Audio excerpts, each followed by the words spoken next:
Good morning, group. This is Tiffany McClung, and today I will be discussing debate topic number 2, which is the international language for doing business. Should it be English, or should it continue to be English, and what are the pros and cons? Today I'm going to be talking about the cons of it being English and the cons also of an international language, period.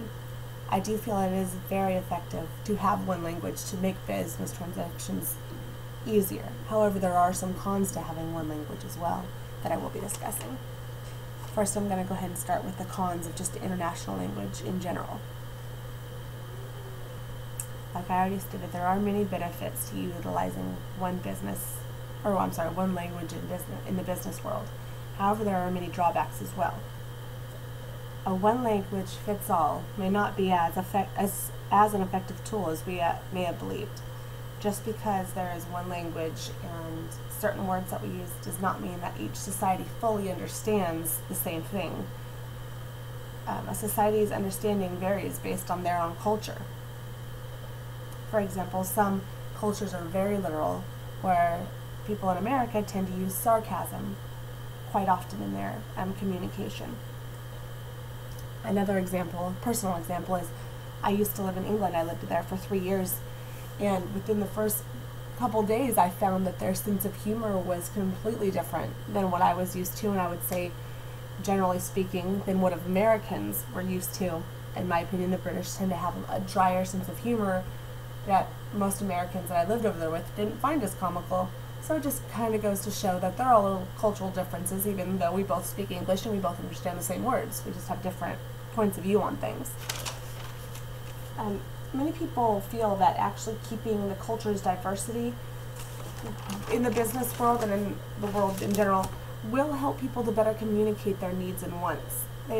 When you're able to express yourself in your own native language with your own confidence and full understanding, it is easier to express your needs and wants. Many non-English speaking people have expressed that speaking their native language is also very important because it represents their culture.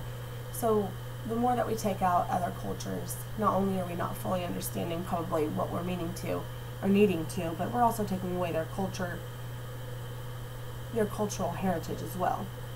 Not to mention, in order for many people to convert into an international language or one language in the business world, it would be very costly. Now, the other question is should English remain the international language? And whether or not English should remain the international language has been an ongoing debate due to the fact that English is actually the third most common native language spoken in the world after Chinese and Spanish. Many people feel that because there are so many more Chinese and Spanish speaking people, that one of those may or should be the international language or the official language.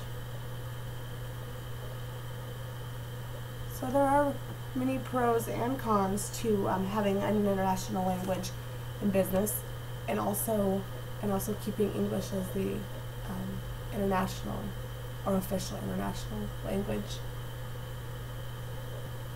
I think that's all. Thank you very much.